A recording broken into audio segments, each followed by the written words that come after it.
श्री शिवाय नमस्तुभ्यं। श्री शिवाय नमस्तुभ्यं। 33 करोड़ देवी देवता में सबसे सुंदर जोड़ी थी शंकर और पार्वती की। सही है कि गलत है? कभी नहीं झगड़ते थे। इसलिए पृथ्वी पर ना तो लक्ष्मी जी के व्रत हैं, ना ब्रह्माणी के व्रत हैं, ना इंद्राणी के व्रत हैं। अगर पूरी पृथ्वी पर सबसे ज्यादा व्रत किसके हैं? माता पार्वती। तीज का व्रत किसका? पार्वती का। चतुर्थी का व्रत किसका? पार्वती का। चौथ का व्रत किसका? पार्वती का। छठ का व्रत किसका? पार्वती का। जितने व्रत है सब माता पार्वती। गणेश जी मैया को प्रसन्न करने के लिए अष्ट रूप में धारण करते हैं। 8 रूप भगवान गणेश जी ने धारण किए। एक मयूरेश्वर गणेश, दूसरा सिद्धि विनायक, तीसरा बल्लालेश्वर, फिर वरद विनायक, फिर चिंतामणि, फिर गिरजात्मज, फिर भगवान गणेश विघ्नेश्वर अष्ट विनायक, फिर महागणपति। ऐसे गणेश जी के अष्ट नाम हुए। उस समय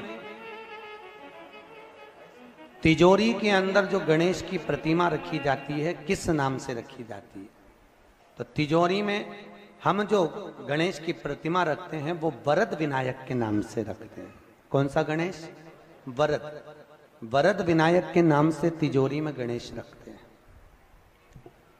और वरद विनायक के नाम से गणेश जी तिजोरी में रखाते हैं।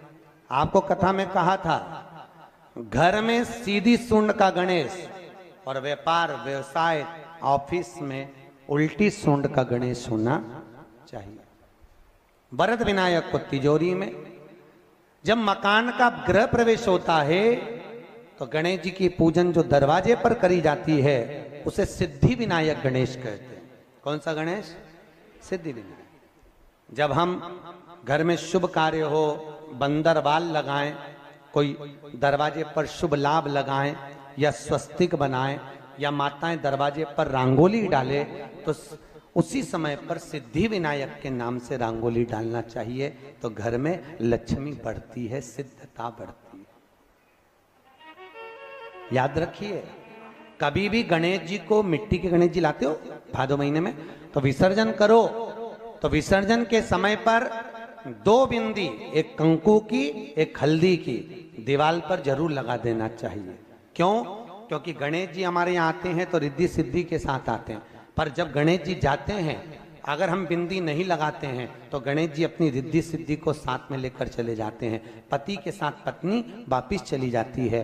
जब हम बिंदी लगाते हैं तो उसका मतलब होता है कि हमारे घर की बहू हमारे घर में रहे, बेटा भले भ्रमण के लिए जाए। तो गणेश जी जाते हैं, रिद्धि सिद्धि घर में रह जाती है। इसलिए रिद्धि सिद्धि को घर में रखने के लिए 2 बिंदी लगाना चाहिए, एक कुंकू की, एक हल्दी।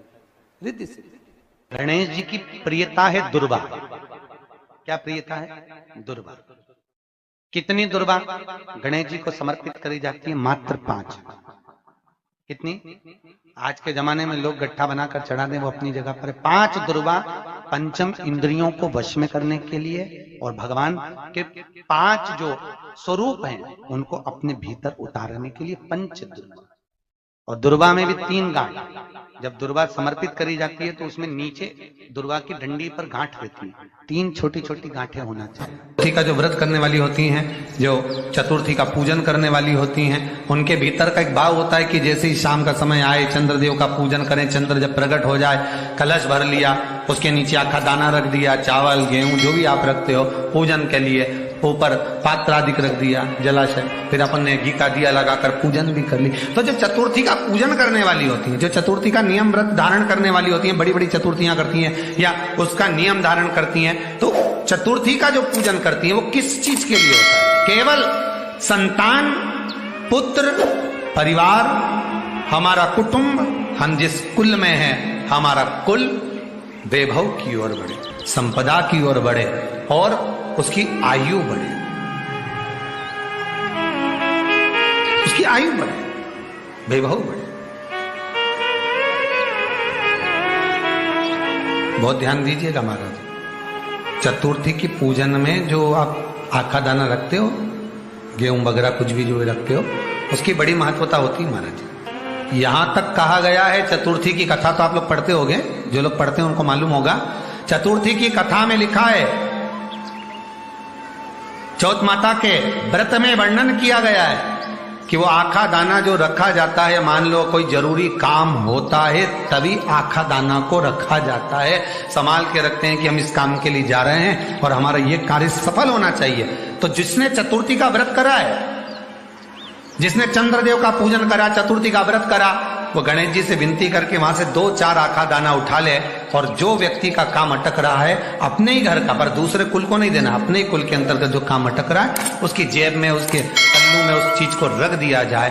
तो चतुर्थी जो अगली आती है, जैसे आप महीने की करते हो तो महीने की, और आप जैसे करते हो कि 4 अलग बड़ी बड़ी चतुर्थी करते हो तो उसके अनुसार आपका कार्य सिद्ध होता ही है। उस आखे दाने का इतना महत्व होता है क्योंकि चतुर्थी का व्रत करने वाली माता जब व्रत करती है तो स्वयं चतुर्थी की कथा में लिखा हुआ है कि पार्वती जी गणेश जी से चतुर्थी की कथा बचवाती। चतुर्थी की कथा बाची किसने थी? स्वयं गणेश जी महाराज ने। और सुनी किसने थी?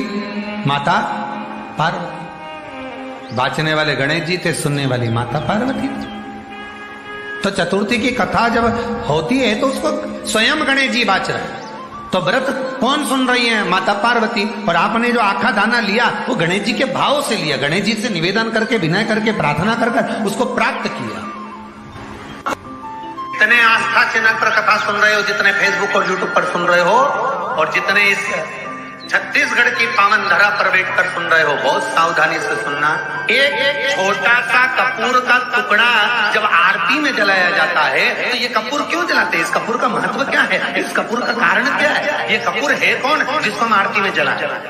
क्या जरूरत इस कपूर को आरती में जलाने की? क्या जरूरत इसको यज्ञशाला में जलाने की? क्या जरूरत है इस कपूर को पूजन में जलाने की? स्वयं गुरु बाबा कहते हैं, यदि कोई आरती में, पूजन में, घर में एक कपूर का टुकड़ा आरती के बाद में जब समर्पित करेगा तो उसको अश्वमेध यज्ञ का पुण्य प्राप्त हो जाएगा। अश्वमेध यज्ञ के पुण्य को पाने के लिए कपूर का टुकड़ा आज भी आरती में जलाया जाएगा। एक कपूर का टुकड़ा सुख का, इसीलिए हमारे यहाँ शास्त्र कहता है महाराज, जब आपको घर में अगर ऐसा लगने लगे कि 15 दिन से बहुत बेचैनी है, बहुत दुख तकलीफ लग रही है, कोई ना कोई बीमार पड़ रहा है, कुछ ना कुछ तकलीफें लग रही है, तो एक पीपल का पत्ता ले लो, उसके ऊपर एक कपूर का टुकड़ा ले लो, सारे घर में घुमाकर उसको दरवाजे के बीच मध्य में जलाकर रख दीजिए। थोड़ी सी जला 20 से 25 मिनट के अंदर मकान में एनर्जी वापिस आ जाएगी, उस भवन में एनर्जी वापिस हो जाएगी। 20 से 25 मिनट के अंदर एनर्जी वापस। लग रहा है कि यहाँ नेगेटिव है तो उसको पॉजिटिव बनाया जा सकता है। रात को 12 बजे शंकर जी के मंदिर में शिवलिंग पर चढ़ी हुई बेलपत्री को उठाकर शंकर मंदिर का शिखर देखकर चबा चबा कर खा लीजिए। आपके पाँव के घुटने बदलने की जरूरत नहीं पड़ेगी, ऑपरेशन की जरूरत नहीं। गणेश जी फ्री कब रहते हैं? तो हमने कहा अब ये तुम्हारे ऊपर, हमको तो मालूम भी नहीं, हम तो अपॉइंटमेंट लिए भी नहीं उनसे, तो तुम्हें ज्यादा स्मरण। तो 3 बजे आप शंकर जी की कथा करते हो, आपको नहीं मालूम कि गणेश जी कब फ्री रहते हैं? हमने कहा गणेश जी फ्री रहने का केवल एक समय होता है, एक टाइम होता है, एक पल होता है, एक घड़ी होती है कि गणेश जी महाराज हमारे घर में आ गए। गणेश जी की सबसे पहली जो आरती हो, उस आरती के समय पर अगर धूप बत्ती जलाई जाए या गोबरी को जलाकर उसमें गूगल छोड़ी जाए और गूगल छोड़ने के बाद गणेश जी का नाम ध्रुम वर्ण कह दिया जाए तो गणेश जी को तुम्हारे घर की पूजा स्वीकार करना पड़ती है। बस वो समय हम तो बस उतना जानते हैं कि शिव महापुराण में लिखा और मुद्गल पुराण में लिखा, गणेश पुराण में लिखा, गणेश जी का एक नाम होता है ध्रुम वर्ण। क्या नाम है? ध्रुम वर्ण गणेश जी का एक नाम होता है। जब हम धूप जलाकर श्री शिवाय नमस्तुभ्यम, हर हर महादेव। गुरुजी द्वारा बताए गए उपाय को विश्वास के साथ जरूर करें और कमेंट में श्री शिवाय नमस्तुभ्यम जरूर लिखें। Thanks for watching.